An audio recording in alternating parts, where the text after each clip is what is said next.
Documento 178. O último dia no acampamento. Jesus havia planejado passar essa quinta-feira, o seu último dia livre, como um filho divino encarnado, na terra, com os seus apóstolos e uns poucos discípulos leais e devotados. Logo após a hora do desjejum, nessa bela manhã, o mestre conduziu-os a um local retirado, a pouca distância acima do acampamento. Ali, lhes ensinou muitas novas verdades.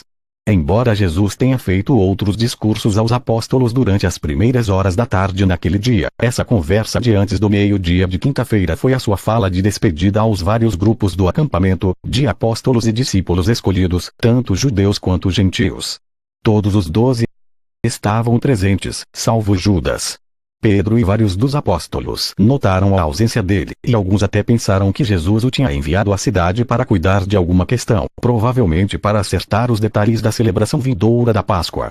Judas não retornou ao acampamento senão no meio da tarde, pouco antes de Jesus conduzir os 12 a Jerusalém para compartilharem da última ceia.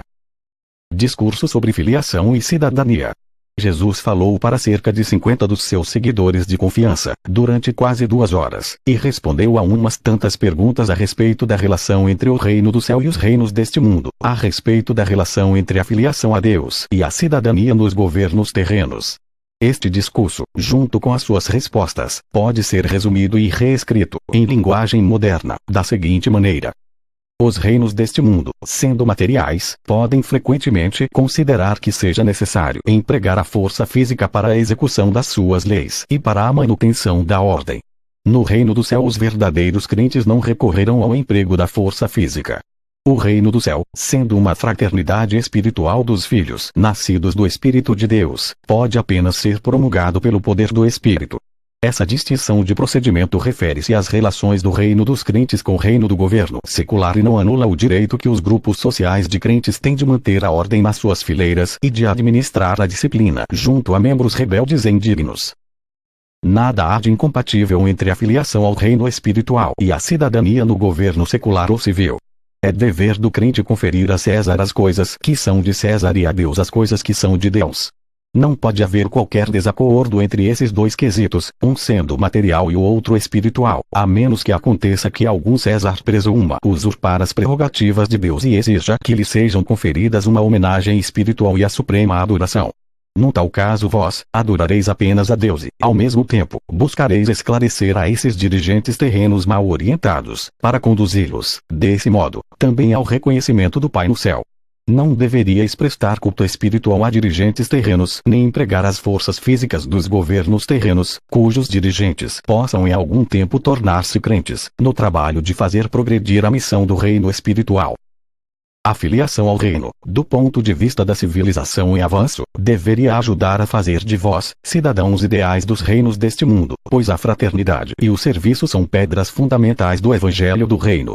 O chamado de amor do reino espiritual deveria mostrar-se como sendo destruidor eficiente do instinto de ódio dos cidadãos descrentes e belicosos dos reinos primitivos.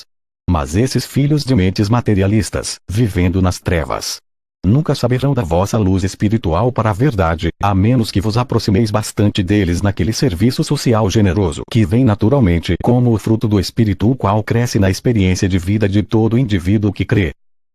Como homens mortais e materiais, vós sois de fato cidadãos dos reinos terrestres e devereis ser cidadãos bons, e tanto melhor que vos tenhais tornado filhos renascidos do Espírito do reino do céu. Como filhos esclarecidos pela fé e de espíritos liberados do reino celeste, vós estáis diante da responsabilidade dupla do dever para com o homem e do dever para com Deus e, ao mesmo tempo, voluntariamente, assumes uma terceira e sagrada obrigação, o serviço à irmandade dos crentes que conhecem a Deus. Vós não podeis cultuar os vossos dirigentes temporais, e não deveríeis empregar o poder temporal para dar apoio ao progresso do reino espiritual, mas deveríeis manifestar, do mesmo modo, a administração justa de serviço de amor aos crentes e descrentes. No Evangelho do Reino reside o poderoso Espírito da Verdade, e em breve eu verterei esse Espírito sobre toda a carne. Os frutos do Espírito, do vosso serviço dedicado e sincero, são uma poderosa alavanca social para elevar as raças, tirando-as das trevas. E esse Espírito da Verdade tornar-se-á o vosso ponto de apoio para a multiplicação do vosso poder. Dai mostras de sabedoria e manifestai sagacidade no vosso trato com os dirigentes civis descrentes. Para melhor discernimento, mostrai-vos hábeis em remover as diferenças menores e em ajustar os pequenos mal-entendidos. De todos os modos possíveis, em tudo que não exija o sacrifício da vossa lealdade espiritual aos dirigentes do universo, buscai viver pacificamente com todos os homens. Sede sempre sábios como as serpentes, e inofensivos como os pombos. Deveríeis transformar-vos nos melhores cidadãos para o governo secular, como consequência de tornar-vos filhos esclarecidos do reino, de um tal modo que os dirigentes dos governos terrenos tornem-se melhores nos assuntos civis por acreditarem neste evangelho do reino celeste. A atitude do serviço desinteressado ao homem e a adoração inteligente a Deus deveriam fazer, de todos os crentes do reino, melhores cidadãos deste mundo, enquanto a atitude de cidadania honesta e de devoção sincera ao próprio dever temporal deveriam ajudar a fazer desse cidadão um indivíduo mais facilmente alcançável pelo chamado do Espírito à filiação ao reino celeste. Se os dirigentes do governo terreno buscarem exercer a autoridade de ditadores religiosos, vós, que credes neste evangelho, não podereis esperar nada mais do que complicações, perseguição e mesmo a morte. Mas a própria luz que trouxerdes ao mundo e mesmo o modo pelo qual vós sofrereis e morrereis por este evangelho do reino irão, por si próprios, finalmente iluminar todo o mundo e resultar em uma separação gradativa entre a política e a religião. A pregação persistente deste evangelho do reino irá, algum dia, trazer uma libertação nova a todas as nações e, também, uma liberdade intelectual e religiosa inacreditável. Sob as perseguições que logo virão, feitas por aqueles que odeiam este evangelho de alegria e liberdade, vós, florescereis e o reino prosperará. Contudo, estareis sob um grave perigo em épocas subsequentes, quando a maior parte dos homens falará favoravelmente aos crentes do reino, e muitos que ocupam altas posições nominalmente aceitarão o evangelho do reino celeste. Aprendei a ser fiéis ao reino, mesmo em tempos de paz e prosperidade. Não tenteis os anjos que vos supervisionam a conduzir-vos por caminhos de tribulações, como uma disciplina de amor designada a salvar as vossas almas, que vagueiam despreocupadas.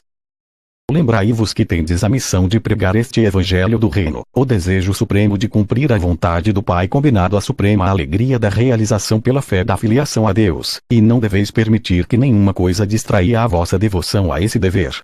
Deixai que toda a humanidade se beneficie do transbordamento da vossa amorosa ministração espiritual, da comunhão intelectual esclarecedora e do serviço social que eleva. Mas não deveria ser permitido a nenhum desses trabalhos humanitários, nem a todos eles, tomar o lugar da proclamação do Evangelho.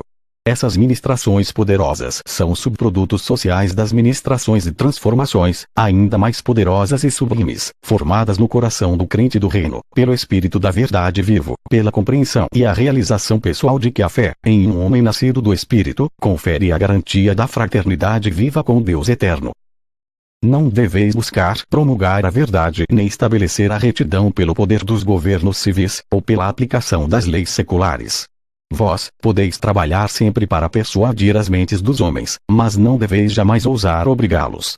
Não vos deveis esquecer da grande lei da justiça humana que eu vos ensinei na forma positiva. Fazei aos homens aquilo que gostaríeis que os homens fizessem a vós. Quando um crente do reino é convocado para servir ao governo civil, que ele preste esse serviço como um cidadão temporal de tal governo. Esse crente, todavia, deveria mostrar no seu serviço civil todas as qualidades ordinárias da cidadania, tais como estas tiverem sido realçadas pelo esclarecimento espiritual resultante da ligação social enobrecedora da mente do homem mortal com o espírito residente do Deus eterno. Se os descrentes podem qualificar-se como servidores civis superiores, vós devieis questionar seriamente se as raízes da verdade no vosso coração não morreram pela falta da água viva da comunhão espiritual combinada com o serviço social. A consciência da filiação a Deus deveria estimular toda a vida de serviço de cada homem, mulher e criança que se tiver tornado um possuidor de um estímulo assim poderoso para todos os poderes inerentes a uma personalidade humana. Não deveis ser místicos passivos nem ascetas insípidos. Não deveríeis transformar-vos em sonhadores, nem em andarilhos que, indolentemente, confiam em uma providência fictícia que proporciona até as necessidades da vida. Em verdade, deveis ser doces no vosso trato com os mortais equivocados, pacientes no vosso intercâmbio com os homens ignorantes e indulgentes sob provocações. Mas vós, também deveis ser valentes na defesa da retidão, poderosos na promulgação da verdade e dinâmicos na pregação deste evangelho do reino, até os confins da terra. Este evangelho do reino é uma verdade viva. Eu vos disse que é como o fermento na massa, como o grão da semente de mostarda. E agora eu declaro que é como a semente do ser vivo, que, de geração para geração, ao mesmo tempo em que permanece sendo a mesma semente viva, se desdobra infalivelmente em novas manifestações e cresce aceitavelmente nos canais de uma nova adaptação às necessidades e condições peculiares de cada geração sucessiva. A revelação que fiz a vós é uma revelação viva, e eu desejo que produza frutos apropriados em cada indivíduo e em cada geração, de acordo com as leis do crescimento espiritual, do desenvolvimento e do aperfeiçoamento adaptado. De geração para geração, este evangelho deve mostrar uma vitalidade crescente e exibir maior profundidade de poder espiritual. Não se deve permitir que se torne meramente uma memória sagrada, uma mera tradição sobre mim e sobre os tempos que agora vivemos. E não vos esqueçais, não fizemos nenhum ataque direto às pessoas, nem às autoridades daqueles que tomam o assento de Moisés. Apenas oferecemos a eles a nova luz, que eles rejeitaram tão vigorosamente. Apenas os atacamos com a denúncia da sua deslealdade espiritual às mesmas verdades que eles professam ensinar e salvaguardar. Entramos em conflito com esses líderes estabelecidos e dirigentes reconhecidos, apenas quando eles se opuseram diretamente à pregação do Evangelho do Reino aos filhos dos homens. E, mesmo agora, não somos nós que os atacamos, mas são eles que buscam a nossa destruição. Não vos esqueçais de que a vossa missão é apenas sair pregando as boas novas. Não deveis atacar os caminhos antigos. Vós sois águas para pôr o fermento da nova verdade no meio das velhas crenças. Deixai que o Espírito da Verdade faça o seu próprio trabalho. Deixai que a controvérsia venha apenas quando aqueles que desprezam a verdade forçarem-na entre vós. No entanto, quando o descrente disposto vos atacar, não hesiteis em permanecer na defesa vigorosa da verdade que vos salvou e santificou. Ao longo das vicissitudes da vida, lembrai-vos sempre de amar-vos uns aos outros. Não luteis com os homens, nem mesmo com os descrentes. Mostrai misericórdia mesmo àqueles que abusam de vós, com desprezo. Demonstrai ser cidadãos leais, artesãos probos, vizinhos dignos de louvor, membros devotados da família, pais compreensivos e crentes sinceros na fraternidade do reino do Pai. E o meu Espírito pairará sobre vós, agora e mesmo até o fim do mundo. Quando Jesus concluiu o seu ensinamento, era quase 1 hora, e eles foram imediatamente de volta para o acampamento, onde Davi e os seus amigos estavam com o almoço pronto à espera deles. Após a refeição do meio-dia, poucos dentre os ouvintes do mestre foram capazes de entender sequer parte da sua alocução de antes do meio-dia. De todos os que o ouviram, os gregos foram os que mais compreenderam. Mesmo os 11 apóstolos ficaram desorientados com as alusões aos reinos políticos do futuro e às sucessivas gerações de crentes do reino. Os mais devotados seguidores de Jesus não conseguiram conciliar o fim iminente da sua ministração terrena com essas referências a um futuro expandido de atividades do Evangelho. Alguns desses crentes judeus estavam começando a sentir que a grande tragédia da terra estava para acontecer, mas eles não podiam reconciliar um desastre tão iminente com a atitude pessoal alegremente indiferente do mestre, nem com seu discurso de antes do meio-dia, no qual repetidamente ele aludia às transações futuras do reino celeste, que se estenderiam a vastos intervalos de tempo e que abrangiam relações com muitos e sucessivos reinos temporais na terra. Nesse dia, por volta do meio-dia, todos os apóstolos e discípulos estavam sabendo da fuga apressada de Lázaro de Betânia. Eles começaram a sentir a inflexível determinação dos dirigentes judeus de exterminar Jesus e os seus ensinamentos. Davi Zebedeu, por intermédio do trabalho dos seus agentes secretos em Jerusalém, estava plenamente avisado sobre o progresso do plano para prender e matar Jesus. E sabia de tudo sobre o papel de Judas nessa conspiração, mas não revelou esse conhecimento aos outros apóstolos, nem a qualquer dos discípulos. Pouco depois do almoço, Davi levou Jesus a um local isolado e ousou perguntar-lhe se ele sabia, mas não foi adiante com a sua pergunta. O mestre, segurando a sua mão, refriou, dizendo: "Sim, Davi, eu sei de tudo e sei que tu sabes. No entanto, cuida de nada dizer a nenhum homem. Apenas não duvides, no teu próprio coração, de que a vontade de Deus prevalecerá no fim." Essa conversa com Davi foi interrompida com a chegada de um mensageiro da Filadélfia trazendo notícias de Abner, que sabendo da conspiração para matar Jesus, perguntava se devia partir para Jerusalém. Esse corredor apressou-se a voltar para a Filadélfia com esta mensagem para Abner: "Continuai com o vosso trabalho. Se eu me separar de vós, na carne, é apenas para que eu possa voltar em espírito. Eu não vos abandonarei." estarei convosco até o fim. Nesse momento, Filipe veio ao mestre e perguntou: Mestre, vendo que a hora da Páscoa aproxima-se, onde desejarias que preparássemos o que há para comer? E, quando ouviu a pergunta de Filipe, Jesus respondeu: Vai e traze Pedro e João. E então eu darei a todos vós as instruções a respeito da ceia que faremos juntos nesta noite. Quanto à Páscoa, deverás considerá-la depois que tivermos feito isso. Quando ouviu o mestre falar com Filipe sobre esses assuntos, Judas aproximou-se para poder ouvir a conversa deles. Mas Davi Zebedeu, que estava por perto, aproximou-se de Judas e entabulou uma conversa com ele, enquanto Filipe, Pedro e João foram para um lado a fim de conversar com o mestre. Disse Jesus aos três: Ide imediatamente a Jerusalém. Ao passardes pelo portão, ireis encontrar um homem que traz consigo um cântaro de água.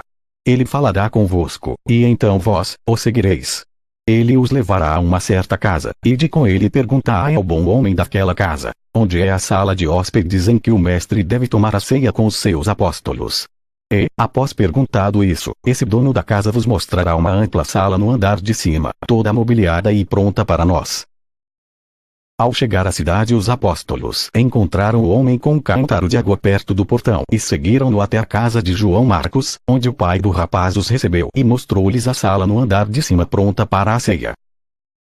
E tudo isso aconteceu em consequência de um entendimento ao qual chegaram o mestre e João Marcos durante a tarde do dia anterior, quando estiveram a sós nas colinas. Jesus queria estar certo de ter essa última refeição sem ser perturbado com os seus apóstolos. E, acreditando que Judas poderia armar com os seus inimigos para levá-lo, se soubesse de antemão do local de encontro deles, então, fez esse arranjo em segredo com João Marcos. Desse modo, Judas só ficou sabendo do local de encontro mais tarde, quando chegou lá, em companhia de Jesus e dos outros apóstolos. Davi Zebedeu tinha muitos assuntos para tratar com Judas e, desse modo, este foi facilmente impedido de seguir Pedro, João e Filipe, como tanto desejaria ter feito. Quando Judas entregou a Davi uma certa soma de dinheiro para as provisões, Davi disse a ele: Judas, não seria oportuno, dadas as circunstâncias, proporcionares um pouco de dinheiro, em adiantamento, pelas minhas necessidades reais? E, depois de haver refletido por um momento, Judas respondeu: Sim, Davi, acho que seria sábio. De fato, por causa das condições inquietantes em Jerusalém, julgo que seria melhor entregar-te todo o dinheiro. Eles conspiram contra o mestre, em caso de qualquer coisa acontecer a mim, tu não ficarás em dificuldade. E, assim, Davi recebeu todo o fundo do caixa apostólico e os recibos de todo o dinheiro em depósito. Os apóstolos só souberam dessa transação na noite do dia seguinte. Era por volta de 4:30 da tarde quando os três apóstolos voltaram e informaram a Jesus que tudo estava pronto para a ceia. O mestre imediatamente preparou-se para levar os seus 12 apóstolos até a trilha para a estrada de Betânia e até Jerusalém. E essa foi a última caminhada que ele fez com todos os 12 juntos. A caminho da ceia. Buscando novamente evitar as multidões, passando pelo Vale do Cedron, indo para frente e para trás, entre o Parque do Getsemane e Jerusalém, Jesus e os 12 caminharam pelo lado oeste do Monte das Oliveiras, para alcançar a estrada que, de Betânia, levava até a cidade. À medida que se aproximaram do local em que Jesus havia parado, na tarde anterior, para discursar sobre a destruição de Jerusalém, pararam inconscientemente e, em silêncio, olharam lá embaixo para a cidade. Sendo um pouco cedo e desde que não queria passar pela cidade antes do entardecer, Jesus disse aos seus seguidores: Assentai-vos e descansai, enquanto eu converso convosco sobre tudo o que em breve irá acontecer. Por todos esses anos tenho vivido convosco como irmãos, ensinei-vos a verdade a respeito do reino celeste e revelei-vos os mistérios dele. E o meu Pai realmente fez muitas obras maravilhosas relacionadas à minha missão na terra. Tendes sido testemunhas de tudo e tomastes parte na experiência de trabalhar junto com Deus. E, agora, dareis o testemunho de que vos avisei há algum tempo, de que devo em breve voltar à obra que o Pai me consagrou para realizar. Tenho-vos dito claramente que vos devo deixar no mundo para continuar o trabalho do reino. Foi com esse propósito que me afastei convosco nas montanhas de Cafarnaum. A experiência que tivestes comigo, deveis agora estar prontos para compartilhá-la com outros. Como o Pai enviou-me a este mundo, e estou pronto para enviar-vos adiante para que me representeis e termineis a obra indicada por mim. Contemplai esta cidade com tristeza, pois ouvistes as minhas palavras contando sobre o fim de Jerusalém. E vos preveni de antemão, para que não pereçais na sua destruição, pois assim retardaríeis a proclamação do evangelho do reino. Do mesmo modo eu vos previno para que tomeis o cuidado de não vos expor desnecessariamente ao perigo, quando vierem buscar o Filho do Homem. Eu preciso ir, mas vós devereis permanecer e dar testemunho deste evangelho quando eu tiver ido. Do mesmo modo, instruí que Lázaro fugisse da ira dos homens, para que pudesse viver e tornar conhecida a glória de Deus. Se a vontade do Pai for que eu parta, nada do que podeis fazer frustrará o plano divino. Tomai cuidado convosco, para que eles não vos matem também. Que as vossas almas sejam valentes na defesa do Evangelho, pelo poder do Espírito, mas não sejais levados a cometer tolices, tentando defender o Filho do Homem. Não preciso de nenhuma defesa vinda da mão do homem. Os exércitos celestes estão à disposição, neste mesmo instante, mas estou determinado a fazer a vontade do meu Pai no céu e, portanto, devemos submeter-nos àquilo que está para vir. Quando virdes esta cidade destruída, não vos esqueçais de que entrastes já na vida eterna a serviço eterno do reino celeste sempre em avanço, e mesmo no céu dos céus. Deveis saber que, no universo do meu Pai e também no meu, existem muitas moradas, e que uma revelação aguarda pelos filhos da luz, revelação de cidades cujo construtor é Deus, e mundos cujo hábito de vida é a retidão e alegria da verdade. Eu trouxe a vós, aqui na terra, o reino do céu, mas declaro que todos vós, que entrardes nele e permanecerdes nele pela fé, certamente ascendereis aos mundos do alto, pelo serviço vivo à verdade, e assentar-vos-eis comigo no reino espiritual do nosso Pai. Mas deveis primeiro criar coragem e completar a obra que iniciastes comigo. Deveis primeiro passar por muitas atribulações e resistir a muitas tristezas, e essas provações já estão caindo sobre nós, e, quando houverdes terminado a vossa obra na terra, devereis vir para minha alegria, do mesmo modo que eu já haverei terminado a obra do meu Pai na terra, e estarei na iminência de voltar para o seu abraço. Depois de haver dito isso, Jesus levantou-se, e todos seguiram-no, pelo Monte das Oliveiras abaixo, rumo à cidade.